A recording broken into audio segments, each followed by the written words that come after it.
Doctor advocate अनमोल पवार, अब केजरीवाल बाहर हैं, लगातार अब मीटिंग्स पे मीटिंग भी वो लगातार कर भी रहे हैं, लेकिन क्या वाकई उनकी एंट्री से हरियाणा में आम आदमी पार्टी अब कितनी आप सीटें जीतने का आप दावा कर पा रहे हैं? क्या लग रहा है कि अपनी स्थिति किस तरह से आंक रहे हैं? पूजा जी, जमीन पे जो लोगों के बीच में सेंटिमेंट है, लोग ये जानना चाहते हैं कि भाई आजादी के 70 साल बाद भी आखिर उन्हें मूलभूत सुविधाएं क्यों नहीं मिल रही।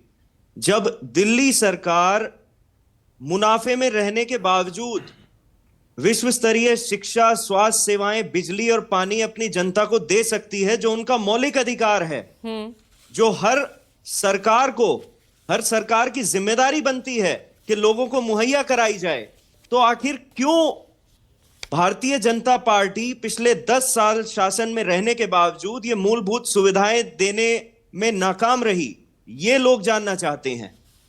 और आम आदमी पार्टी जिस तरह का गवर्नेंस मॉडल पेश करती आई है दिल्ली में, पंजाब में, लोगों को पूरा भरोसा है कि अरविंद केजरीवाल जी अपने किए गए वादों को पूरा करते हैं। अन्य किसी नेता की तरह वो लोगों को झूठ नहीं बोलते। जिस तरह से आप परिवारवाद की बात कर रहे थे, नरेंद्र मोदी जी ने लाल किले की प्राचीर से हर साल यह कहा था कि मैं भ्रष्टाचार और परिवारवाद के खिलाफ हूं। आप देखिए, पूरे देश ने देखा किस तरह से बड़े बड़े भ्रष्टाचारियों को अपनी पार्टी में लिया, और परिवारवाद की मिसाल हमने लोकसभा चुनाव में भी देखी। और जो नाम आपने अभी लिए थे, ये अपने आप में दर्शाता है कि हरियाणा में भी परिवारवाद की नींव किसी और ने नहीं, भारतीय जनता पार्टी ने रखी है। और एक उनका जो सहयोगी है, हमारे देश का गृह मंत्री अमित शाह, वो माननीय सर्वोच्च न्यायालय ने उन्हें भी बेनकाब कर दिया 2 दिन पहले, ये कहते हुए कि सीबीआई, ईडी और एसीबी जैसी संस्थाओं का इस्तेमाल पिंजरे में बंद तोते की तरह किया जा रहा है विपक्षी पार्टियों को खत्म करने के लिए, क्योंकि उनसे मुकाबला नहीं कर सकते, क्योंकि उनकी नीतियों का मुकाबला नहीं कर सकते, क्योंकि उनकी काम की राजनीति का मुकाबला नहीं कर सकते। इस वजह से आम आदमी पार्टी को और अन्य विपक्षी दलों को उन तोते के माध्यम से टारगेट किया जा रहा है। यानी आप यही मुद्दा विशेष रूप से उठाने वाले हैं ना इस चुनाव में, हरियाणा में? जी जी बिल्कुल। दिल्ली में तो नाकाम रहे, दिल्ली में तो कुछ असर नहीं कर पाया। हरियाणा में प्रमुख मुद्दे हैं किसान, जवान और पहलवान। 750 से ज्यादा किसानों ने शहादत दी। एमएसपी का दाम पिछले 10 साल में माननीय प्रधानमंत्री जी नहीं दे पाए, वादा करने के बावजूद। ये अपने पूंजीपति मित्रों का 16 लाख करोड़ रुपए का लोन माफ कर देते हैं, लेकिन किसानों का 1 रुपए का फार्म लोन माफ करने के लिए इनके पास पैसे नहीं होते।